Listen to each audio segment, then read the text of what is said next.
El Ministerio de la Divina Misericordia presenta el curso Introducción a la Biblia. Parte final. Les habla Gastón Pérez, su facilitador. Recuerda, si te gusta el contenido, dale like y suscríbete al canal. No olvides darle a la campanita para recibir las notificaciones sobre nuevos contenidos. Que Dios te bendiga siempre. Hola, un saludo muy cordial para todos los que nos están viendo a través de nuestro canal de YouTube, Ministerio Divina Misericordia, y también para los que nos escuchan en nuestra plataforma de podcast, y también para las personas que están presentes. Bienvenidos a la quinta clase sobre el curso Introducción a la Biblia. Hoy vamos a ver anexos. Esta parte, debo advertir, es para los estudiosos de las Sagradas Escrituras. Si tú no eres estudioso de las Sagradas Escrituras porque no te interesa estudiar en profundidad, sino que simplemente quieras conocer los aspectos que hemos estudiado en las 4 anteriores clases, pues hasta allí es suficiente para ti. No te aconsejo que esta parte la estudies porque puedes llevar a cierta confusión y vamos a tratar algunos aspectos que requieren un poquito más de profundidad y de conocimiento en materia de las ciencias bíblicas. Por eso advertimos pues que no es aconsejable pues que participes de este video. Si lo quieres hacer, pues bienvenido es, y yo trataré de que esta información de hoy llegue a todos los niveles. Pero básicamente hemos agregado un anexo en esta quinta clase porque va dirigido a aquellos que quieren profundizar un poquito más y que nos han seguido a lo largo de las anteriores 4 clases que hemos obtenido. De manera pues que iniciando el curso de introducción en esta quinta parte, debemos aclarar que el objetivo principal del curso, como lo hemos dicho repetidas veces, es adquirir un conocimiento básico sobre la Biblia. Para haber alcanzado este objetivo principal de que tú tengas un conocimiento básico de las Escrituras, nos valimos de unos objetivos secundarios. Y estos fueron describir cómo fue el origen de la Biblia, comprender los diferentes géneros literarios presentes en la misma, ubicar un pasaje bíblico e identificar los tipos de Biblias existentes. Estos 4 objetivos secundarios nos permitieron alcanzar el conocimiento básico de la Biblia, es decir, el objetivo principal. Hasta aquí se espera que tú ya hayas adquirido, hayas alcanzado y logrado estos 4 objetivos. Ahora bien, el objetivo general, el contenido general del curso abarcó 4 secciones: introito, origen, estructura y consideraciones finales. Sin embargo, hemos agregado una quinta parte, una quinta sección que se llama anexo, porque es la que va dirigida a aquellos que quieren estudiar y profundizar un poco más en estas escrituras. Fíjense que del lado derecho tenemos los contenidos que hemos estudiado a lo largo de este curso. Sin embargo, en color rojo aparecen los puntos que vamos a ver esta noche. O sea que le vamos a poner la lupa, que los vamos a estudiar un poquito más en profundidad. Y es la clasificación de los libros bíblicos, los autores bíblicos y cuál Biblia es mejor. Algo que tú puedes estarte preguntando al respecto como fruto de este curso. Comencemos la clase de hoy con los anexos.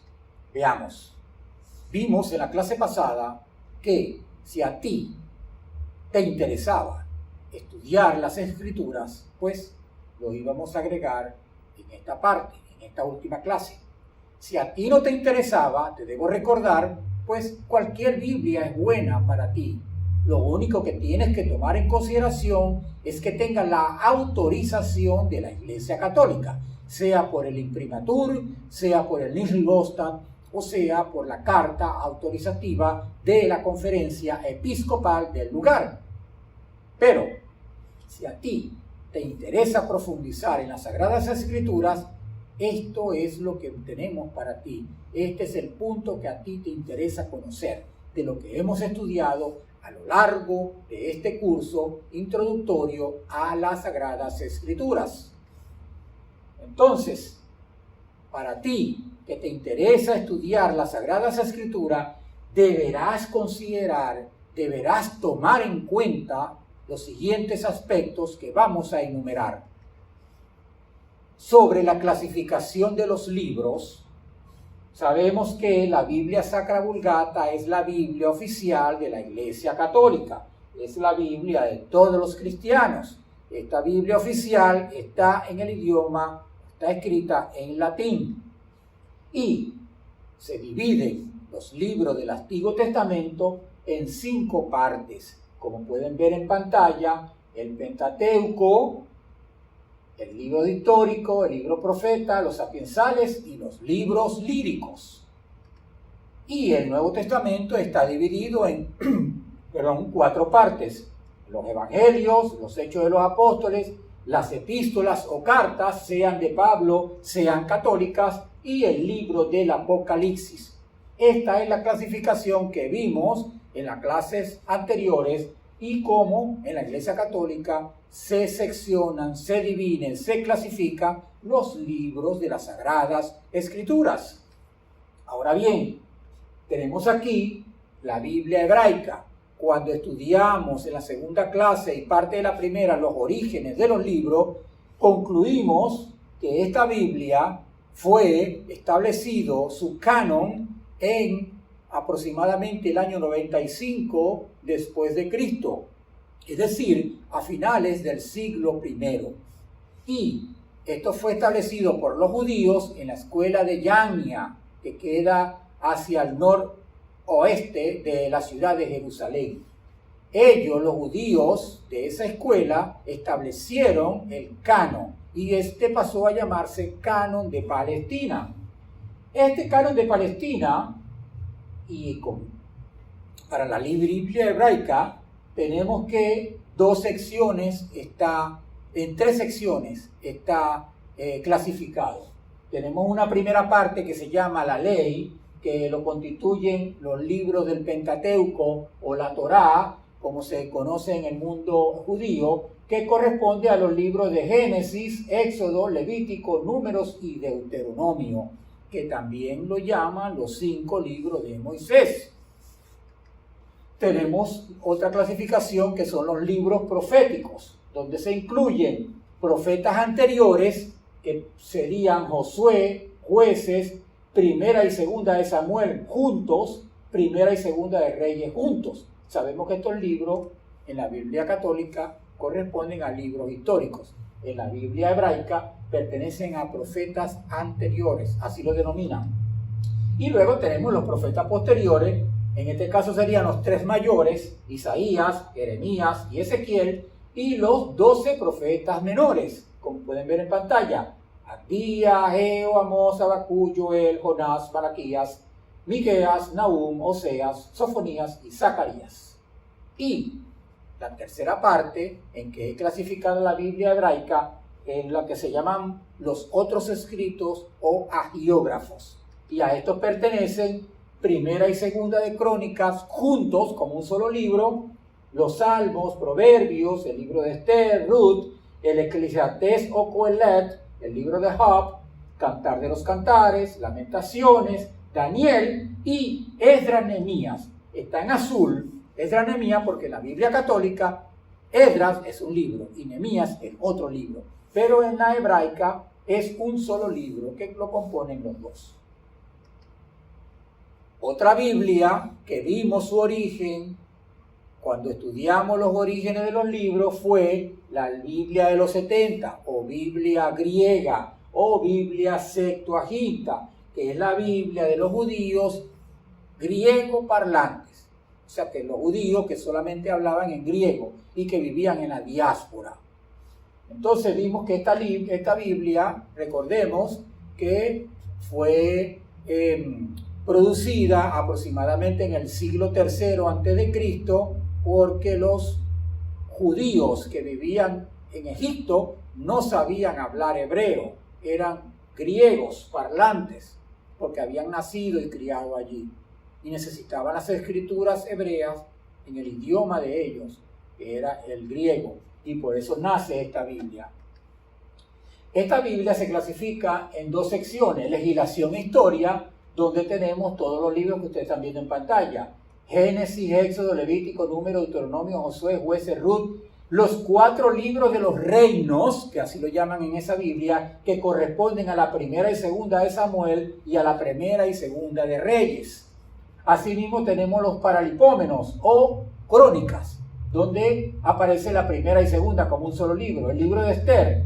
Luego tenemos aquí en color azul Esdras 1. Esdras 1 es un libro que es considerado apócrifo tanto por judíos como por cristianos. No aparece en las Biblias nuestras.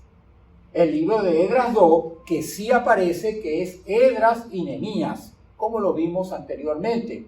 También aparece en rojo los deuterocanónicos, que ya ustedes saben no aparece en la Biblia hebreica, ni tampoco en la Biblia de nuestros hermanos de otras confesiones cristianas. A estos pertenecen en esta Biblia el libro de Judith, el libro de Tobías, la primera y segunda de Macabeos, que son libros deuterocanónicos. En esta Biblia Septuaginta, que es Biblia, repito, de los judíos griego parlantes. Ellos sí tenían esos libros deuterocanónicos en su Biblia, cosa que no tenían los judíos de habla hebrea. Y finalmente la tercera y cuarta de Macabeos, que también, al igual que Esdras, es considerado un apócrifo y no aparece en el canon ni católico ni hebraico. La otra sección es los poetas y profetas, y ahí incluimos a los Salmos, Proverbios, Eclesiastés, Cantar de los Cantares, Job, los 12 profetas menores, Isaías, Jeremías y Ezequiel, el libro de Lamentaciones, y aparece en rojo, por supuesto, los deuterocanónicos, que en la Biblia Septuaginta sí aparece, que es el libro de la sabiduría, Eclesiástico, Baruch, y la carta de Jeremías, que equivale al capítulo 6 del libro de Baruch. También tenemos el libro de Daniel en la primera, segunda y parte de la tercer capítulo. El libro de Susana, que equivale al capítulo 13 del libro de Daniel.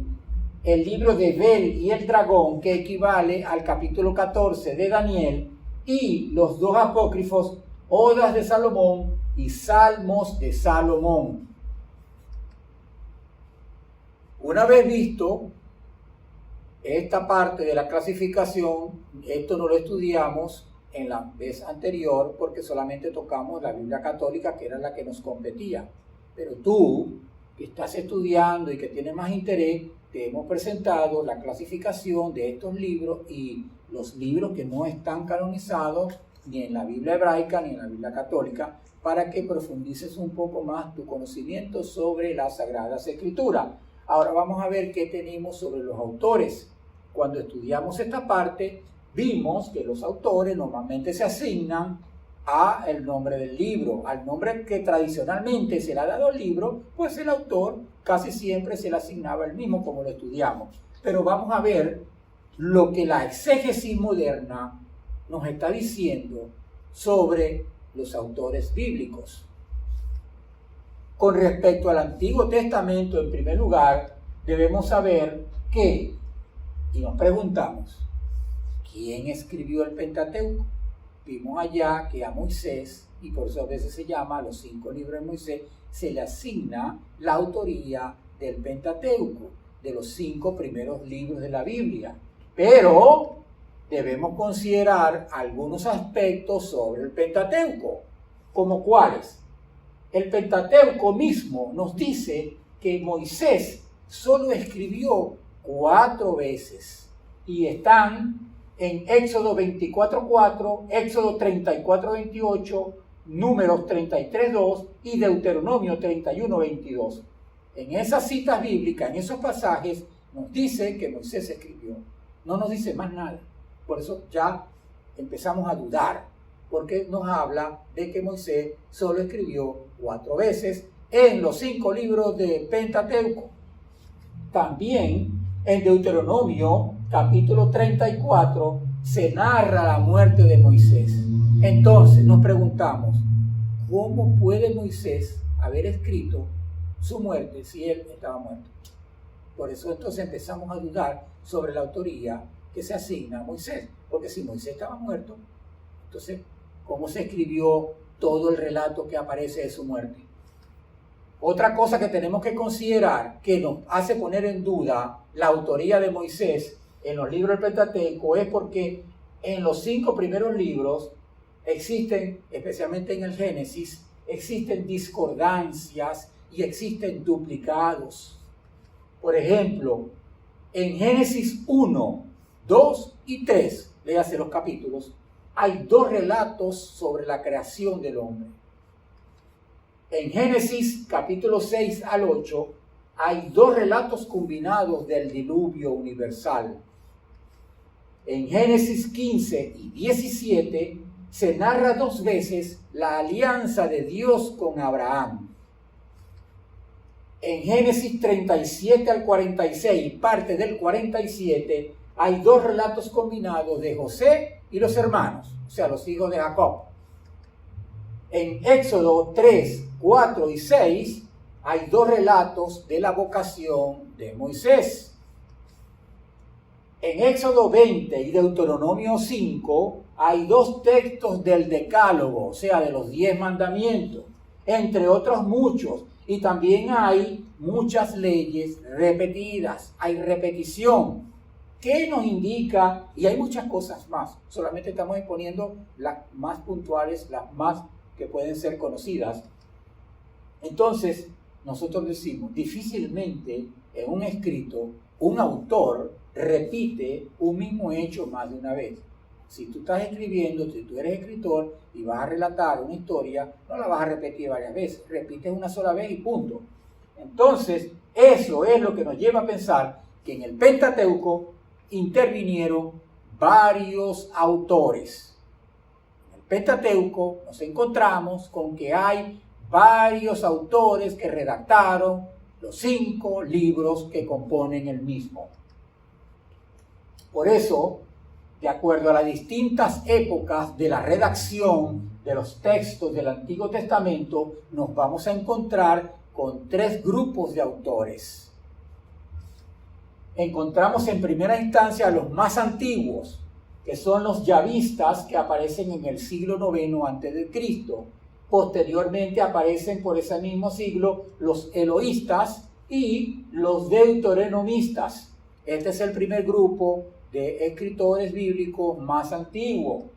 A estos se le asigna como autores primarios del Pentateuco. Además, los yavistas, como su nombre lo indica, llaman a Dios con el nombre de Yahvé, que es como lo conocemos hoy día. Los eloístas lo llaman Elohim o El. ¿Qué nos hace pensar esto?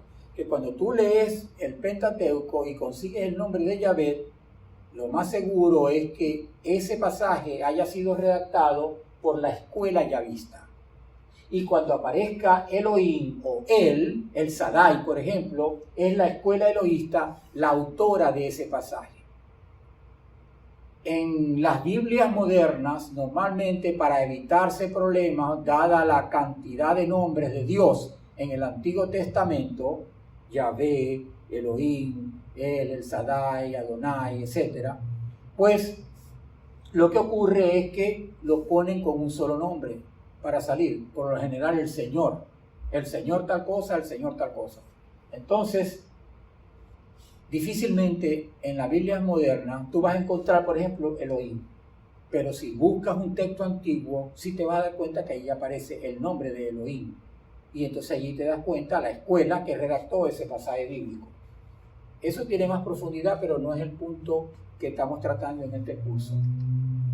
Los deuteronomistas son los que componen la historia que va desde la entrada a Palestina, cuando venía el pueblo hebreo de Egipto, hasta el exilio a Babilonia, cuando son deportados. Es la primera etapa, la que llamamos pre-exílica.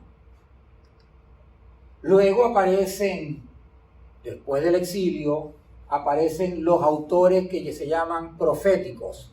Estos son los que se le asigna la composición de los libros proféticos y de algunos libros históricos. Finalmente tenemos un tercer grupo que llamamos sacerdotales y escribas.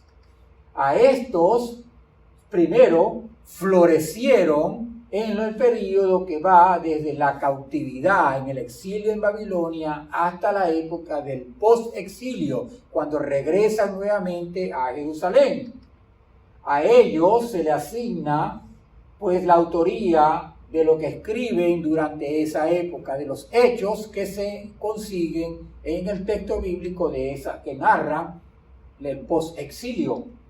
Y sabemos que los sacerdotes también plasmaron su influencia en el Pentateuco, por eso lo estamos señalando aquí, y sabemos que los sacerdotes también tienen su mano en el Pentateuco. Por lo tanto, en el Pentateuco sabemos que están los yavistas, los eloístas, los deuteronomistas y los sacerdotales y escribas.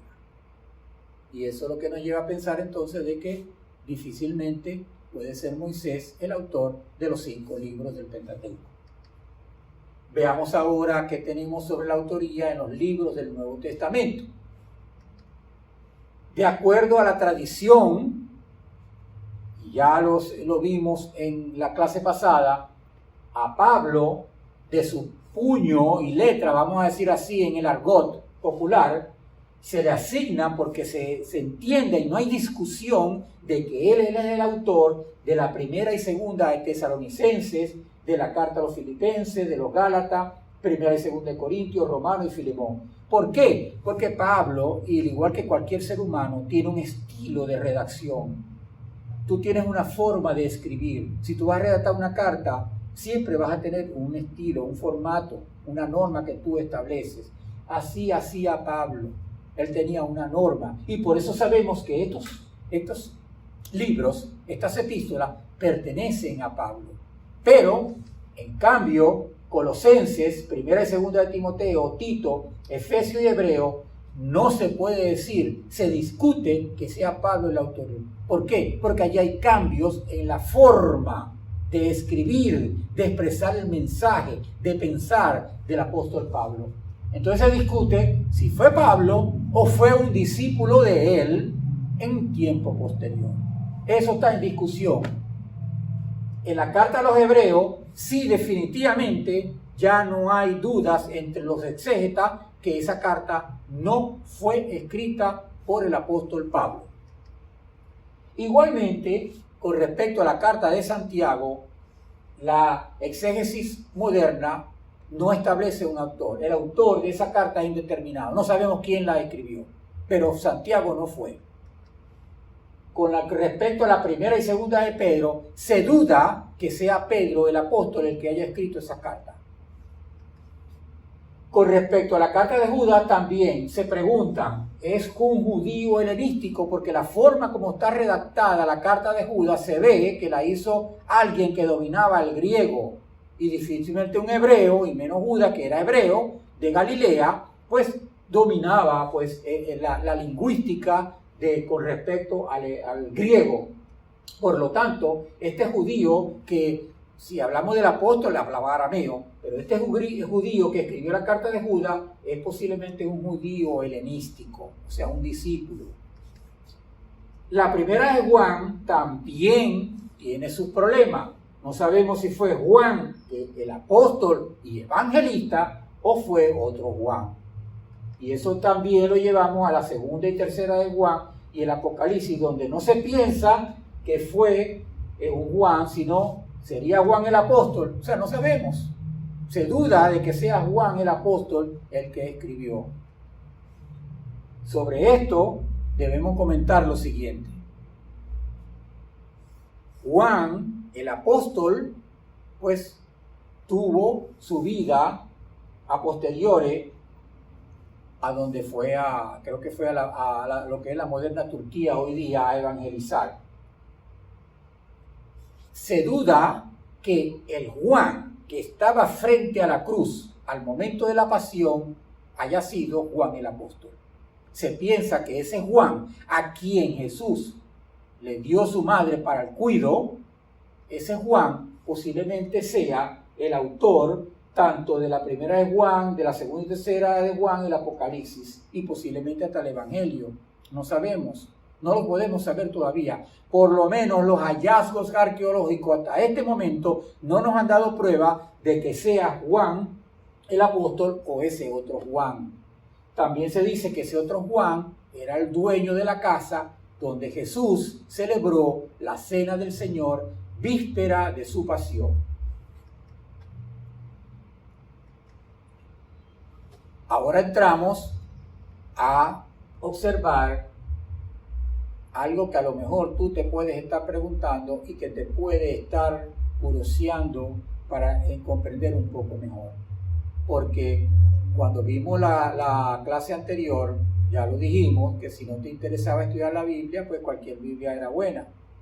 Entonces, tú, que estás profundizando un poco más, que estás estudiando un poco más las Sagradas Escrituras, te vas a preguntar entonces cuál Biblia es mejor, cuál es el fundamento que yo debo considerar para estimar que la Biblia que tengo en mis manos es mejor, o es buena, o es confiable.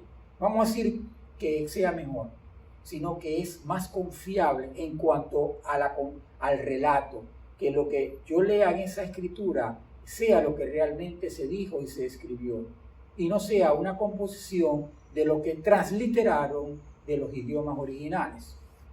Entonces, visto esto, podemos decir que cuando se reproduce un texto de las características de la Biblia, se debe contar con un excelente equipo de especialistas en materias tales como paleografía, que es el estudio del texto y del contexto histórico; la filología, que estudia la evolución de la cultura y el lenguaje a lo largo del tiempo; especialistas en lenguas semíticas como el hebreo y el arameo, y especialistas en griego, y también teólogos, entre otras ciencias involucradas. O sea, que cuando un editor decide producir una nueva Biblia, debe contar con un equipo bien completo, y estas son algunas de las ciencias involucradas. También entran otras cosas como la arqueología, pero lo que nos interesa para este estudio, estas son suficientes. Por eso hablamos aquí entre otras. Y por supuesto, pues cada uno de ellos interviene y pone su granito a la hora de hacer la transliteración, tomando como base estas ciencias bíblicas, porque eso es lo que me va a garantizar que tenga una mejor calidad de transliteración, de traducción del texto. También debes considerar qué editorial produce la Biblia, ya que por lo general será editada en función de los intereses de los patrocinadores. Si tú vas a invertir para editar una Biblia, por supuesto, tú debes tener o debes profesar pues una creencia, y esa creencia es la que va a tener influencia a lo largo de todo el escrito, y esa influencia hace que se cambien algunas cosas. Por eso hay que estar, como decir, con el ojo avisor para ver quién es el patrocinador y si yo puedo tener confianza en ese patrocinador o en esos editores de esa Biblia. También estar consciente que en algunos libros el equipo de especialistas puede hacer una transliteración bien confiable, pero en otros libros puede haber deficiencias. Entonces, equivocarse es de todo humano. Por lo tanto, si el equipo de traducción hizo una buena traducción de unos libros, tú no puedes decir que toda la Biblia es buena porque tradujeron bien esos libros, porque pueden haber libros con deficiencias. Al igual que si tú consideras que la transliteración o el estudio arroja que fue escrito y que tiene deficiencias de traducción, no puedes juzgar que toda la Biblia sea mala. Entonces este es un aspecto que hay que tomar en cuenta. El equipo de traductores, qué tanto en la traducción es confiable y qué tanto es deficiente. Una buena traducción es aquella donde se consideran otras posibles transliteraciones, otras traducciones del mismo texto. Y en ese sentido la especificarán y dirán cuáles son estas que por lo general las sitúan al pie de página. como vimos en la clase anterior, en el pie de página, cuando estudiamos los paralelos y las concordancias, en el pie de página los editores colocan exégesis, observaciones, definiciones y cualquier mensaje que quieran transmitir. Y allí pueden considerar otras transliteraciones de esa palabra que esté causando problemas en esos versículos que son difíciles.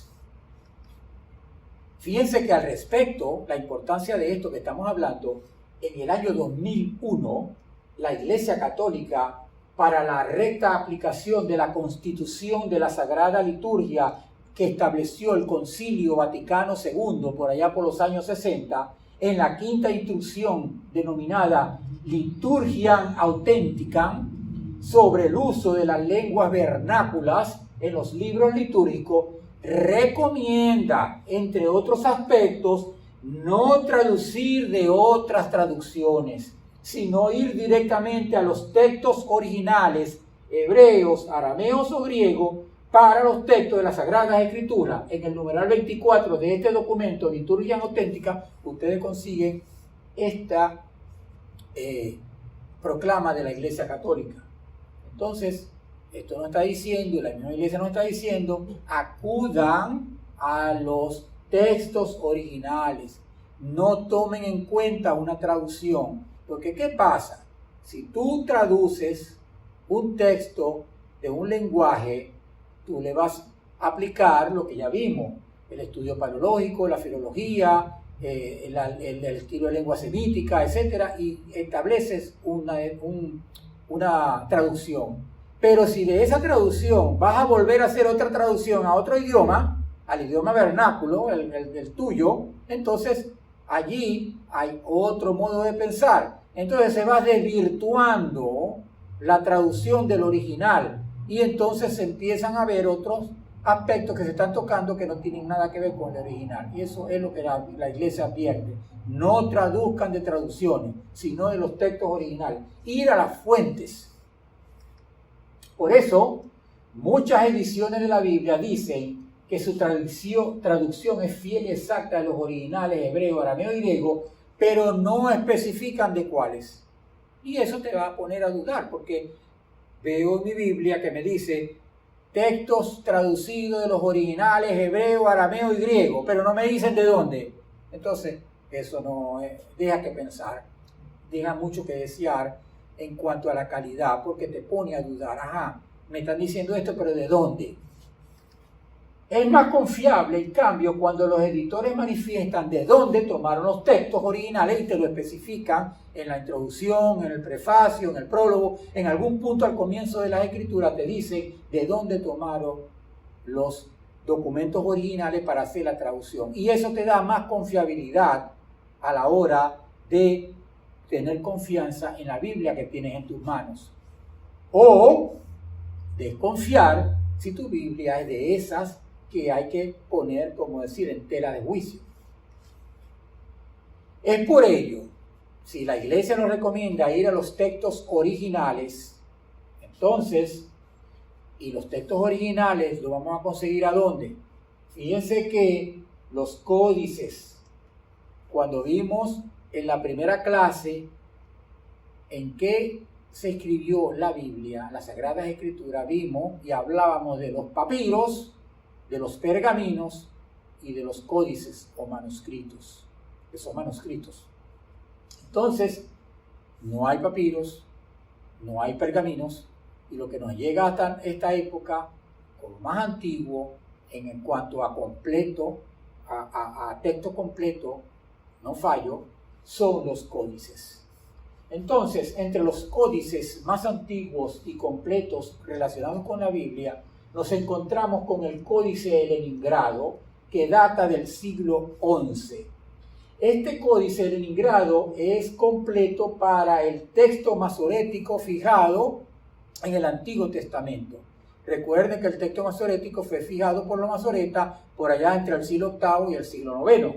Entonces, el Códice de Leningrado es el base para el que quiera traducir del original en hebreo.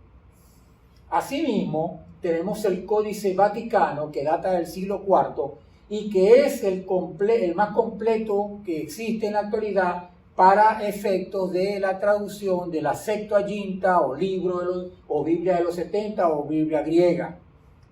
Tenemos el Código Sinaiticus, que data también del siglo IV, que está completo en cuanto a los libros del Nuevo Testamento y también a la Septuaginta. Y el libro Amiantinus del siglo VIII, que tiene el texto completo en latín para la Vulgata.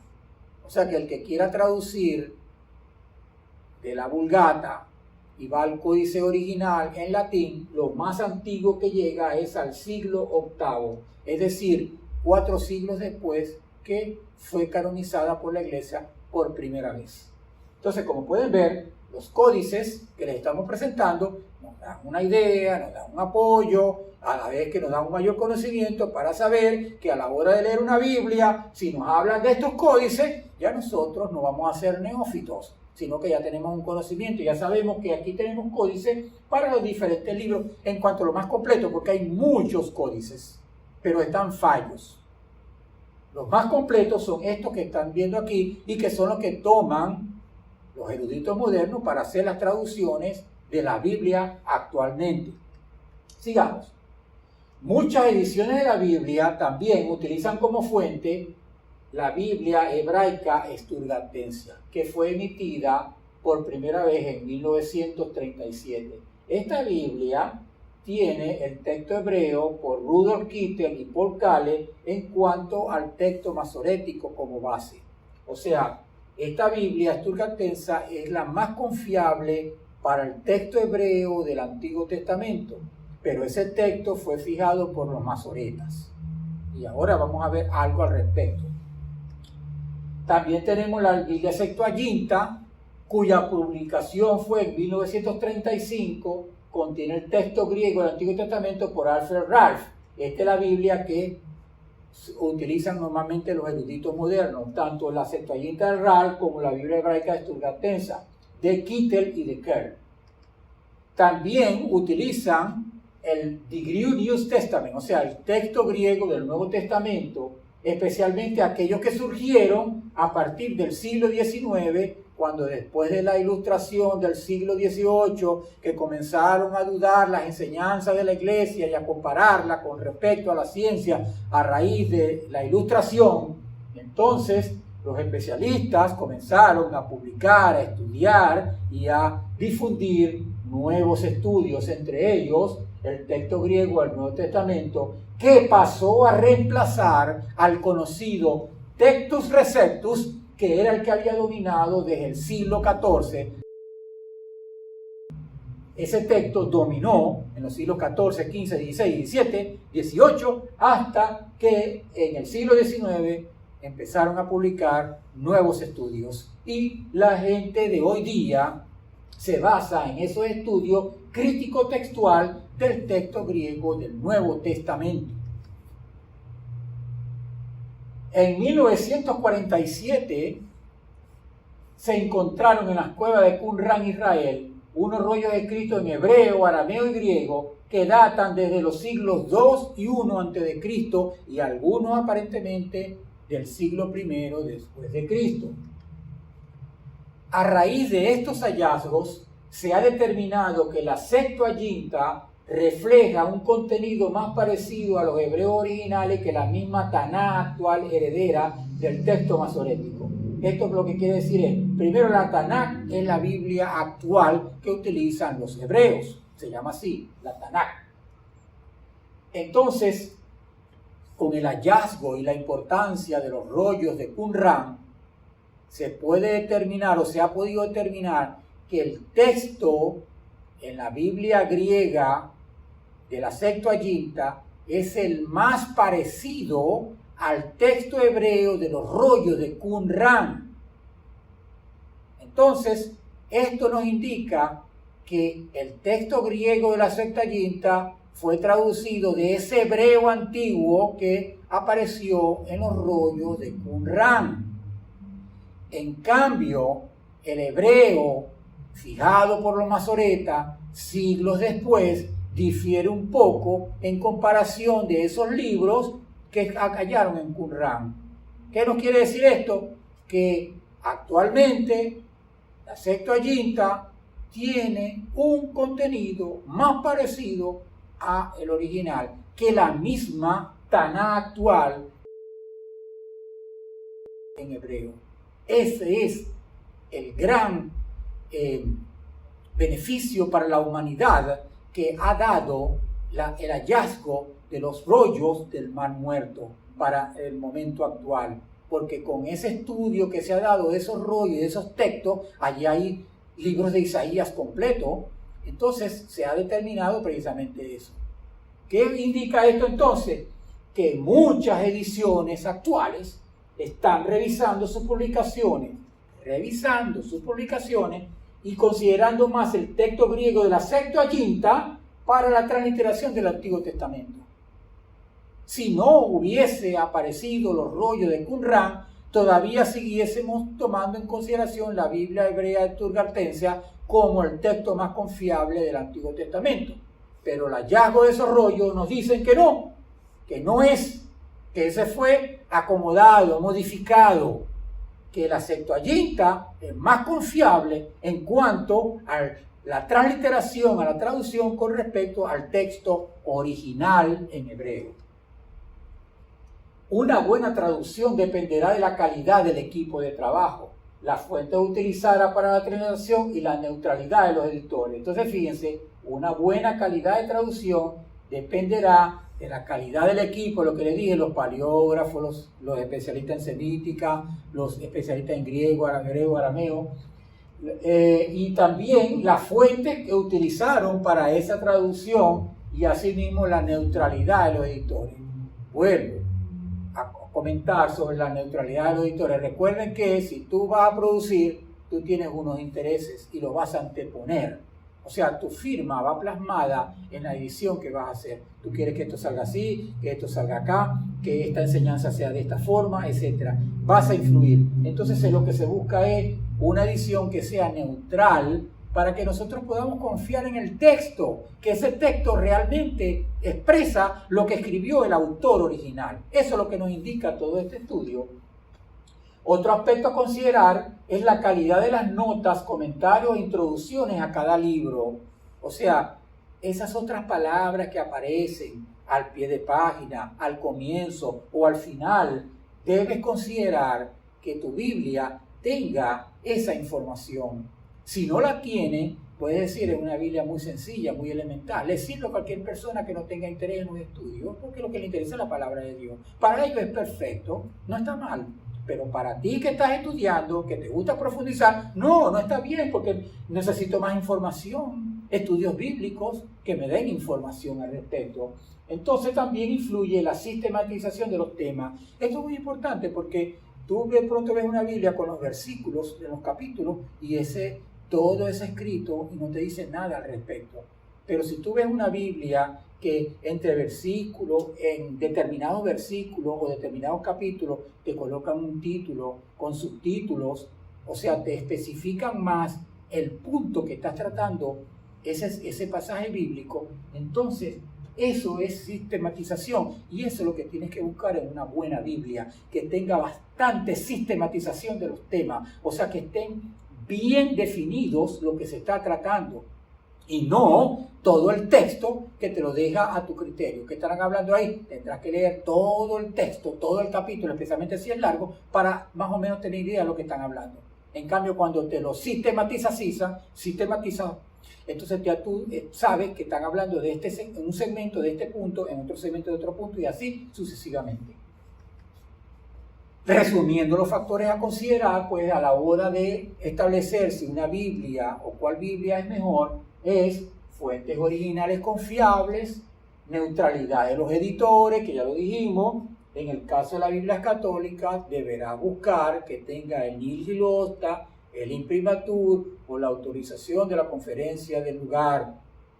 Allí no podemos establecer la neutralidad del editor, pero por lo menos tenemos confianza en la iglesia, en nuestra iglesia, de que hay una buena calidad de esa traducción. De hecho, como lo vimos en el decreto que vimos anteriormente, la iglesia recomienda vayan a los textos originales. Entonces, y que no busquen otras traducciones. Si la misma iglesia nos está recomendando eso, entonces, por supuesto, a la hora de autorizar una publicación es porque ya la estudiaron y saben que es confiable desde el punto de vista, por supuesto, de la teología, de la doctrina católica. El equipo de traductores, que es muy importante, que normalmente no aparecen, porque aparecen solamente quién editó el libro, la editorial, pero no le aparece quién patrocinó la Biblia, ni los equipos de traductores que intervinieron, los especialistas, los que trabajaron en cada libro bíblico, etc. La calidad de las introducciones, notas y comentarios, que ya lo dijimos, que debería tener, porque te va a ahondar un poco más y te va a ofrecer un mayor conocimiento, más profundización en los temas bíblicos. Y la sistematización de los temas que te van a permitir entonces no estar tan perdidos a la hora de estudiar un pasaje bíblico, porque por lo menos el título te va a decir de qué están hablando en esa parte. Hasta aquí el tema de hoy, la clase de hoy, anexos para aquellos estudiosos que querían profundizar un poquito más. Espero que aquellos que nos han seguido, que no eran estudiosos, pero que a lo mejor por curiosidad decidieron estudiar esta parte, pues hayan entendido lo que le acabamos de transmitir y les haya servido de un poquito de adquirir un mayor conocimiento un poquito más profundo. Si no, no importa. Recuerda, si a ti solamente te interesa la escritura, cualquier Biblia es buena, pero cerciórate de que sea católica en el caso que tú seas católico. En pantalla, para los que nos siguen en podcast, estamos presentando la bibliografía utilizada en la elaboración de este trabajo, de este curso completo de introducción a la Biblia, que como les dije al comienzo, no fue un curso de teología bíblica, ni de dogmática bíblica, ni de espiritualidad bíblica. Fue un curso donde nos enfocamos en el origen de los libros y la estructura de los libros, y que ahora con esto te ha permitido a ti elegir o decidir o considerar si la Biblia que tengo es buena o cuál Biblia es mejor. O si no has comprado ninguna, ya tienes los fundamentos básicos para que tú busques cuál Biblia es mejor en la que consigas en librerías, en el mercado o en internet. En pantalla ahora los libros de este humilde servidor, pues que ya les hablé de ellos en la primera y la segunda clase.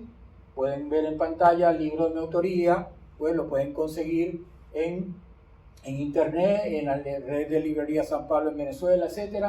Y finalmente, pues les doy las gracias por su atención.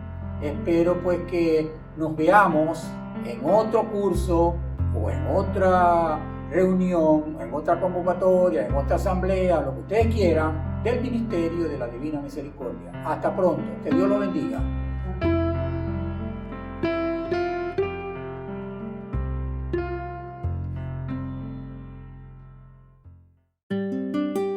Si desea colaborar con este ministerio para poder seguir produciendo nuevos contenidos, por favor comuníquese con nosotros al siguiente correo: ministeriodemisericordia1@gmail.com ministeriodemisericordia1@gmail.com. Que Dios le pague. Muchas gracias.